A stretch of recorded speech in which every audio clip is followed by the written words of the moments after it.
Okay hi students, ఈరోజు ఒక కొత్త న్యూస్. ఈ కొత్త న్యూస్ కి సంబంధించి చాలా ఇంపార్టెంట్ అయినటువంటి అంశం. Those who are preparing for the central government job examinations.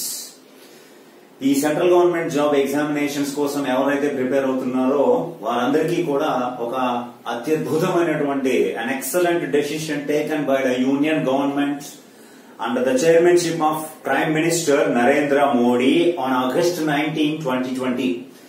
2020 August 19న కేంద్ర కేబినెట్ ప్రధానమంత్రి అధ్యక్షతన జరిగినటువంటి కేంద్ర కేబినెట్ ఒక అత్యద్భుతమైనటువంటి నిర్ణయం తీసుకోవడం జరిగింది. ఆ నిర్ణయము వెనుక గల కారణం ఏమిటి అంటే, on the budget presentation at the time of February 1st, 2020, 2020 ఫిబ్రవరి 1న బడ్జెట్ ని ప్రకటించినప్పుడు Nirmala Sitharaman, honourable finance minister of the country, announced to establish NRA for the common examinations for the central government jobs from 2021. ఆ budget లో ఆమె చెప్పింది ఏమిటంటే 2021 నుంచి కేంద్ర ప్రభుత్వ స్థాయిలో ఉద్యోగాలన్నింటికీ కూడా ఆ ఉద్యోగాలను ఇవ్వడం కోసము కామన్ గా ఒక ప్రత్యేకమైనటువంటి సంస్థని ఏర్పాటు చేస్తాము అని ప్రకటించడం జరిగింది. ఆ ప్రకటన ప్రకారమే 19th August 2020, 19/8/2020 జరిగినటువంటి కేంద్ర కేబినెట్ సమావేశంలో the cabinet given its green signal to establish NRA. What is NRA? What are the functions of NRA? ఎలా దీన్ని రిక్రూట్ చేసుకోవడం జరుగుతుంది అన్న దాని మీద మనం ఒకసారి చూద్దాం. National recruitment agency. National recruitment agency short form లో దీన్ని NRA అంటారు. మనం తెలుగులో చెప్పుకుంటే జాతీయ రిక్రూట్మెంట్ సంస్థ లేదా జాతీయ ఎంపిక సంస్థ అని చెప్పుకోవచ్చు. కేంద్ర ప్రభుత్వంలో ఓవరాల్ గా ఉద్యోగాల కోసం పరీక్షలు నిర్వహించే సంస్థలు 20 ఉన్నాయి. ఆ 20 సంస్థల్ని కూడా భవిష్యత్తులో NRA పరిధిలోకి తీసుకొస్తారు. ఈ NRA నిర్వహించే పరీక్షను ఏమంటారు, దాని ఫంక్షన్స్ ఎలా ఉంటాయి, దానికి ఎవరు చైర్మన్ గా ఉంటారు, సభ్యులు ఎవరు ఉంటారు, దీనికి ఎంత బడ్జెట్ అలాట్ చేశారు అన్న దాని మీద మనం ఒకటి చూద్దాం. Very very important that one. Based on the one nation one exam, ఒకే దేశము ఒకే పరీక్ష అనే నినాదంతో NRAని ఏర్పాటు చేస్తారు. గతంలో కూడా ఇలాగే వన్ నేషన్ వన్ కార్డ్ అని రూపే కార్డు కోసం తీసుకొచ్చారు. అలాగే వన్ నేషన్ వన్ ట్యాక్స్, ఒకే దేశము ఒకే పన్ను అని GST కోసం తీసుకొచ్చారు. అలా నినాదం. అలాగే వన్ నేషన్ వన్ స్కీమ్ అని ప్రధానమంత్రి ఫసల్ బీమా యోజన అనే పథకం తీసుకొచ్చారు. ఇక్కడ నేషనల్ రిక్రూట్మెంట్ ఏజెన్సీకి ఏమో వన్ నేషన్ వన్ ఎగ్జామ్, దేశం అంతా ఒకటే ఒకే పరీక్ష అనేటువంటి నినాదంతో నేషనల్ రిక్రూట్మెంట్ ఏజెన్సీని తీసుకురావడం జరిగింది. దీని వలన యూజెస్ ఏమిటి, ప్రస్తుతం ఎవరిని దీని పరిధిలోకి తీసుకొచ్చారు అన్న దాని మీద చూసుకుంటే, వన్ కంట్రీ వన్ ఎగ్జామ్ తో తీసుకొచ్చిన ఈ NRA ప్రస్తుతం 3 డిపార్ట్మెంట్లని దాని పరిధిలోకి తీసుకొచ్చింది.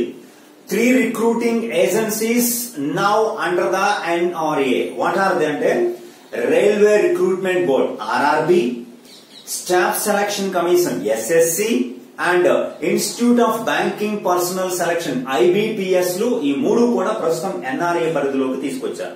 అంటే 2021 నుంచి జరగబోవు ఈ 3 రిక్రూట్మెంట్ సంస్థల యొక్క ఎగ్జామ్స్ కి ఒకే కామన్ ఎగ్జామ్ నిర్వహించబడుతుంది. దాన్ని సెట్ అని పిలుస్తారు. Common eligibility test.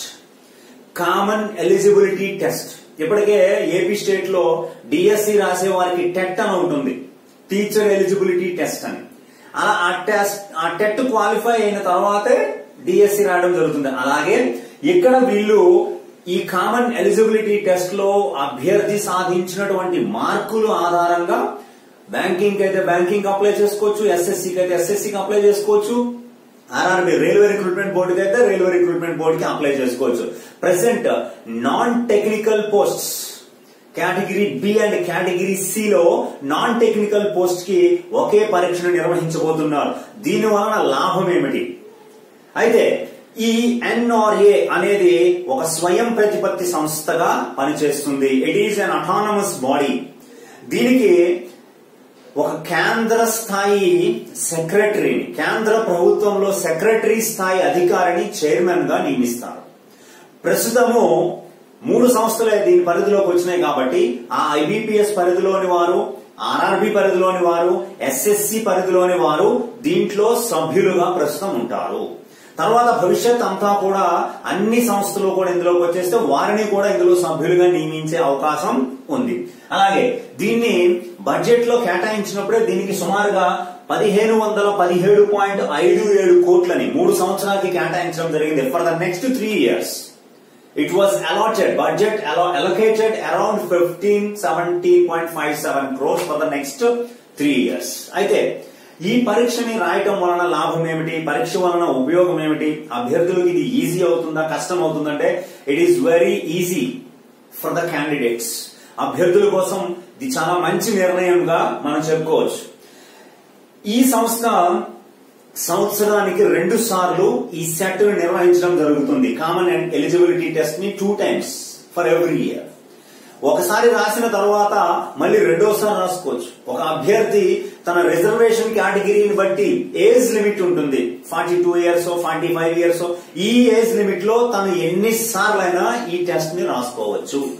రాసుకున్న తర్వాత ఏ ఎగ్జామ్ లో అయితే ఎక్కువ మార్కులు వచ్చినాయో దానిని మాత్రమే పరిగణలోకి తీసుకుంటారు. When he got the highest marks in that exams, that will be considered. దానినే కన్సిడర్ చేయడం జరుగుతుంది. దీని వలన అభ్యర్థికి టైం సేవ్ అవడం జరుగుతుంది. గతంలో అయితే సంవత్సరం నుంచి సంవత్సరంన్నర పట్టేది రిక్రూట్మెంట్ జరిగేటప్పటికి. ఇప్పుడు అలాంటి అవకాశం ఏమీ లేకుండా ఈజీగా తక్కువ సమయంలో ఉద్యోగ నియామకాలు జరుగుతాయి.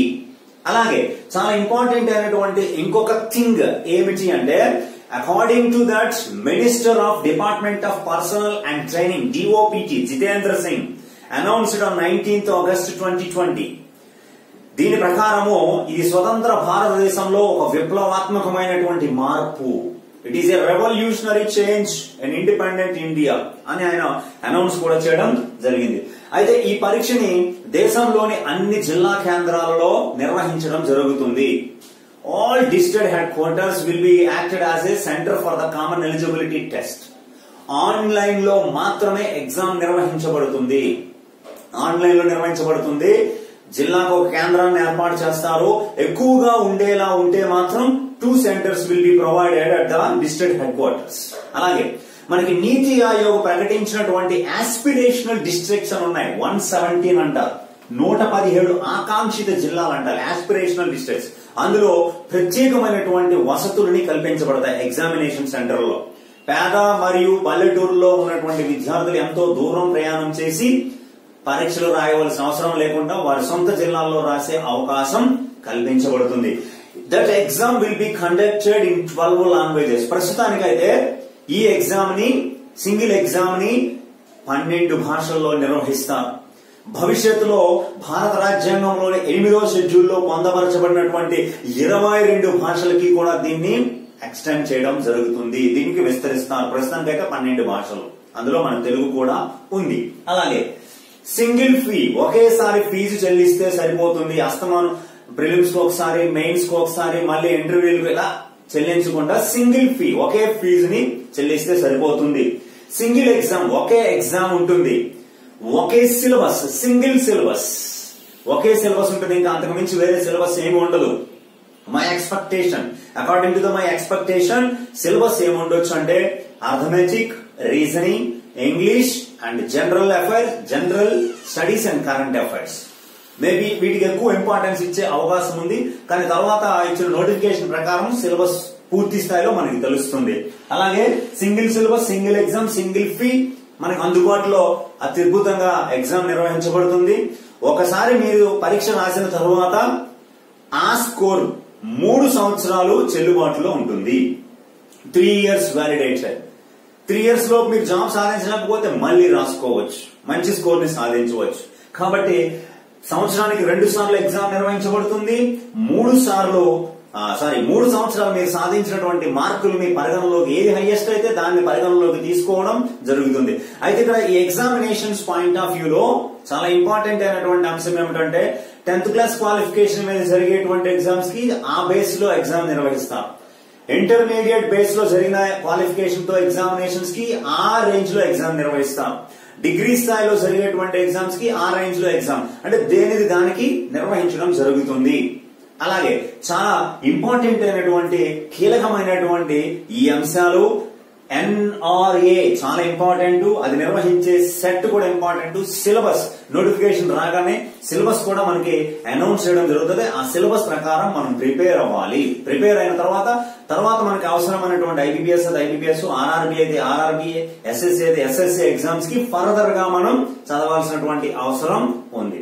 ఇది చాలా చాలా ఇంపార్టెంట్ అయినటువంటి అంశం, తెలుసుకోవాలి. ఇందులోంచి రేపు క్వశ్చన్స్ వచ్చినా రాకపోయినా, పరీక్షలో క్వశ్చన్స్ వచ్చినా రాకపోయినా దీని ఫంక్షన్స్ మాత్రం ముఖ్యంగా మనం తెలుసుకోవాలి.